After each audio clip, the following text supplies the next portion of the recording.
The all-new 2015 Land Rover Discovery Sport is the best crossover for you if you make a distinction between entry-level and gentry-level. Land Rover certainly does. That's why this new compact SUV is being positioned as its lowest-priced model. That's the entry-level part. But with its solid feel and sophisticated design, the Discovery Sport comes across as a piece of expensive outdoors gear. Still, it's not nearly as fancy as something from the company's Regal Range Rover line. Perfect for the gentry, but is it right for you?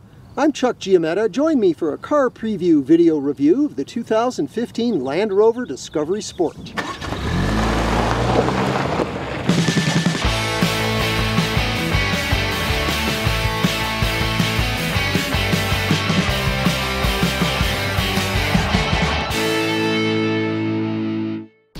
Competing with the likes of the BMW X3, Audi Q5, and Acura RDX in the premium compact crossover class, Discovery Sport will replace Land Rover's homely and unpopular LR2. It's significantly larger than the LR2. In fact, it has room for small third-row seats. It's also bigger than Range Rover's entry-level model, the flamboyant Evoque.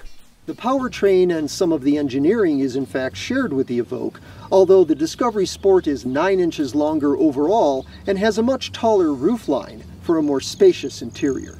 That's consistent with Land Rover's role as the family vehicle branch of the corporate clan.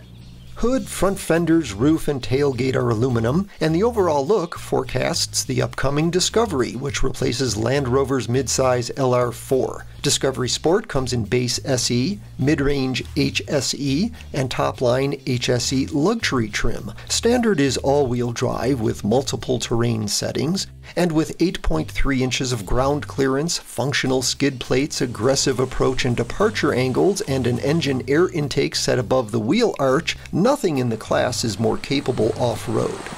Unfortunately, powertrain refinement is far from best in class. This crossover's only engine is a turbocharged 4-cylinder designed and built by Ford.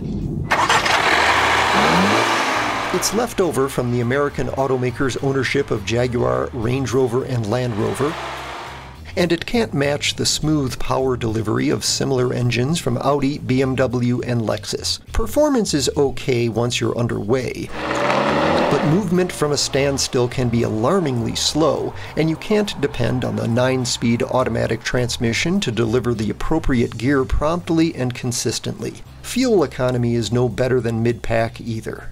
Ride and handling is a happier story. Road manners are not quite up to Audi or BMW standards, but this thing moves like it means business. The steering is direct and cornering behavior confident, allowing for an acceptable degree of lean from a body that's taller than the class average. The taut ride is the byproduct of a suspension that's serious about staying composed no matter what's beneath the tires. That sense of purpose carries over to the cabin. It seems inspired by the feel of high-end adventure equipment. Squared forms suggest sturdy architecture, and details like these rock-solid grab handles convey an expectation you'll be going where you'll need them. There are some contradictory details, though. This rotary shifter and these tiny terrain response controls might not be consistent with everyone's image of tackle-anything toughness. The power window buttons are placed inconveniently. Land Rover's next-generation infotainment system is not quite state-of-the-art, and it's a stretch to its function buttons. The driver does get a commanding seating position, and everyone in the main cabin enjoys generous room.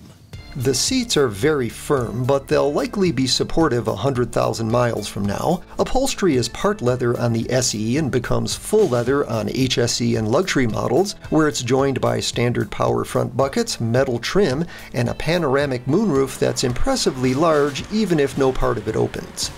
The rear bench slides and reclines and is elevated for a nice stadium seating effect. That third row is a $1,750 option on any model.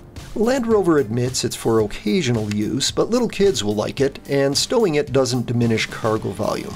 A power tailgate is optional on SE and standard on the others. It opens to good luggage space, and rear releases lower the second row seats. You must manually secure them though. Even then, they don't fold completely flat. The Discovery Sport costs more than the Lexus NX, but less than its German rivals.